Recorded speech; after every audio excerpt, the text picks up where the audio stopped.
আসসালামু আলাইকুম। একটি খবর দেখে দর্শক কিছু মন্তব্য করতে চাই।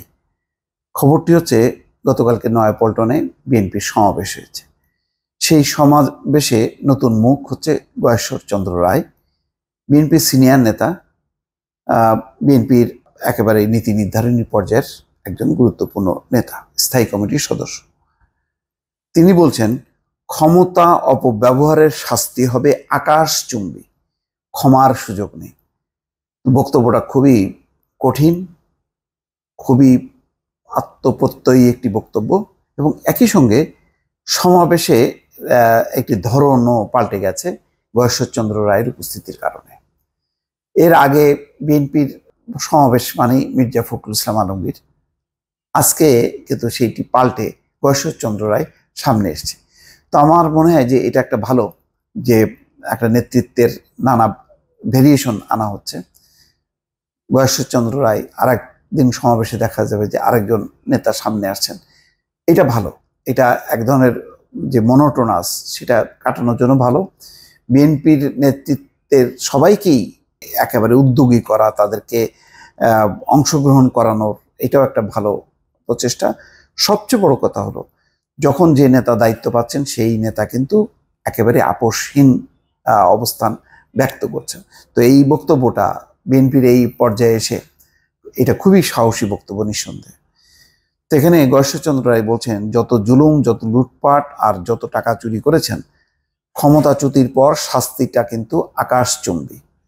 ক্ষমা চাইবেন, সুযোগ পাবেন না। সুতরাং যারা যেখানেই ক্ষমতার অপব্যবহার করেন, জবাব একদিন দিতে হবে।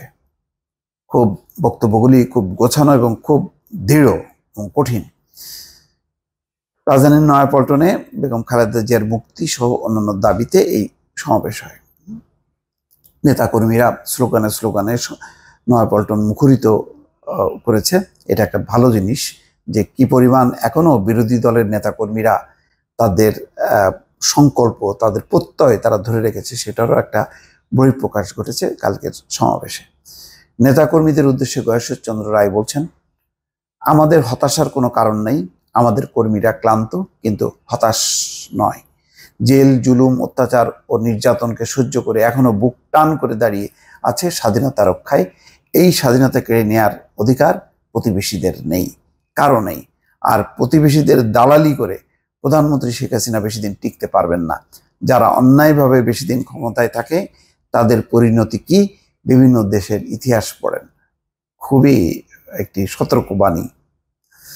যারা অন্যায়ভাবে বেশি দিন ক্ষমতায় থাকেন, তাই প্রধানমন্ত্রী সহ পুলিশের ঊর্ধ্বতন কর্মকর্তারা যারা আমাদের সঙ্গে যতটুকু আচরণ করেন, এর 10 ভাগের 1 ভাগও আচরণ আপনাদের সঙ্গে যদি করি, তাহলে কি সহ্য করতে পারবেন?